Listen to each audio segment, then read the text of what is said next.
नमस्कार, आप देख रहे हैं तहलका वार्ता। मैं हूं मयंक। आज संसद भवन में मोदी सरकार के तीसरे टर्म के पहला यूनियन बजट पेश हुआ है। वर्धा के फेमस बिजनेसमैन शैलेश सिन्हा जी से आज बजट सत्र पे हम बात करेंगे। डेवलपमेंट में, स्किल्स पे और एग्रीकल्चर के क्षेत्र में भी हम आज बजट सत्र पे चर्चा करेंगे।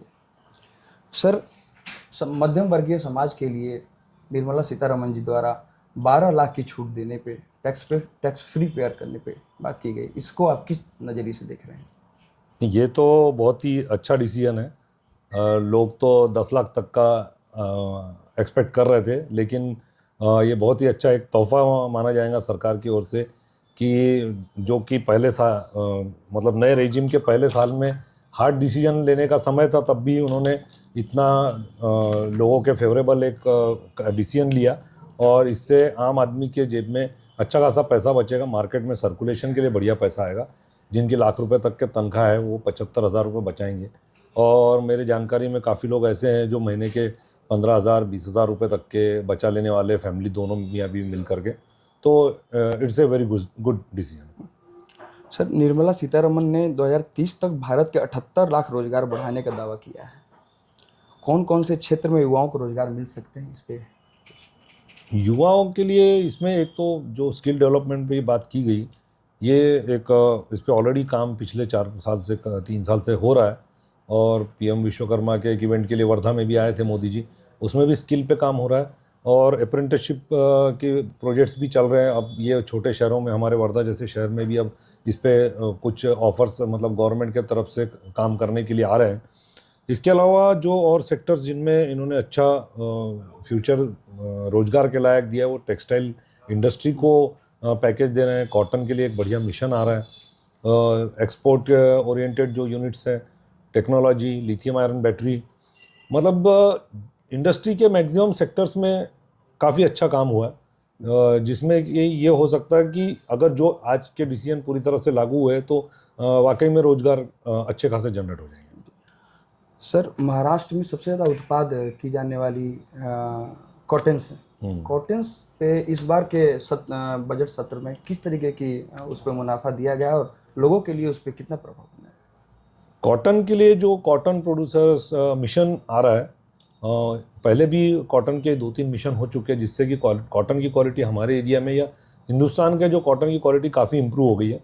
अब ये मिशन आने से लोग और ज़्यादा प्रवृत्त होंगे अच्छी क्वालिटी का कॉटन अच्छी प्रैक्टिसेस के साथ निकालने में। उसको अच्छा दाम मिलेगा, और जब अच्छा दाम मिलेगा तो ओवरऑल बिजनेस, इस एरिया का बिजनेस पॉइंट ऑफ व्यू से देखा जाए तो कॉटन का बहुत भला होने वाला है। और कॉटन प्रोड्यूसर्स महाराष्ट्र में, एमपी में, तेलंगाना के कुछ हिस्से, गुजरात, राजस्थान, हरियाणा और पंजाब में इतनी जगहों पे कॉटन हो रहा है। और खुशी की बात यह है कि सेंट्रल इंडिया का अपना कॉटन सबसे बेटर माना जाता है। तो हमारे फ्यूचर के हिसाब से या हमारे एरिया के रोजगार और किसानों के फायदे के हिसाब से बहुत अच्छा इस बजट में प्रोविजन किया गया है। एग्रीकल्चर, स्किल डेवलपमेंट, इंफ्रास्ट्रक्चर और एजुकेशन पर भी इस बार के बजट सत्र में काफ़ी ज़्यादा ध्यान दिया गया है। इसके विषय पे आपका क्या कहना है? एक्सपोर्ट, हैंडीक्राफ्ट, ये ऐसे सेक्टर थे जिनके बारे में सिर्फ बातें होती थी, लेकिन कोई बजट में अलोकेशन नहीं होता था। तो अभी ये जो है, इसमें जो खास तौर पे इन्होंने बोला कि हैंडीक्राफ्ट वालों को भी हम मतलब स्किल डेवलपमेंट में तो काम कर चुके सरकार, उसके अंडर कई कई सारे औजार भी उनको डिस्ट्रीब्यूट कर चुकी है। अब उन लोगों को अगर मेन स्ट्रीम में ला करके उनसे क्राफ्ट का काम कराया जाएगा तो पूरे दुनिया का बाज़ार इंडियन हैंडीक्राफ्ट के लिए खुला है। और ये भी युवाओं के लिए एक बहुत अच्छी अपॉर्चुनिटी होने वाली है।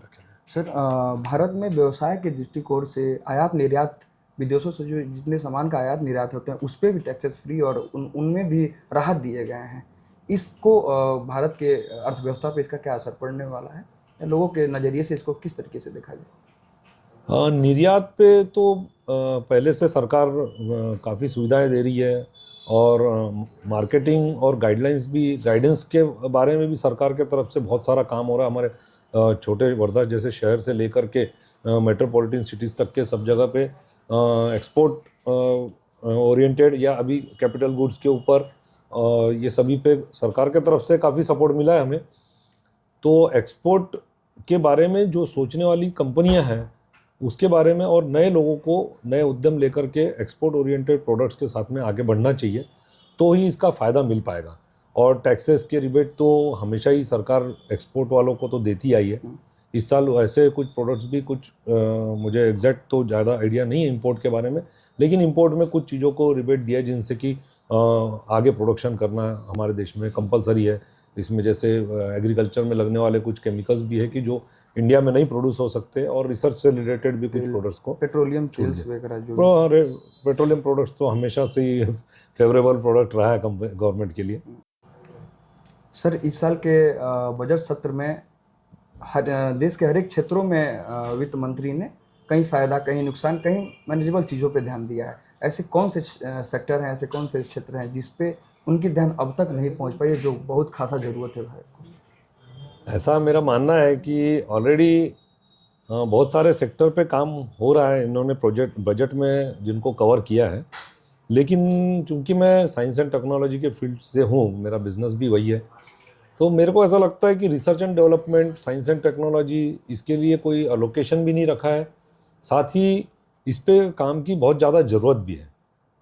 हमारे देश की कंपनियों को या इंडस्ट्री को फ्यूचर रेडी होने के लिए बहुत ज़्यादा ज़रूरी था कि रिसर्च एंड डेवलपमेंट के लिए या तो उनको बाउंड किया जाता या उनको इस टाइप का कोई इंसेंटिव दिया जाता, जिससे कि लोग प्रेरित हों कि ऐसे प्रोडक्ट, इनोवेटिव प्रोडक्ट्स डेवलप कर सकें। तो इस पे काम बहुत ज़रूरी है।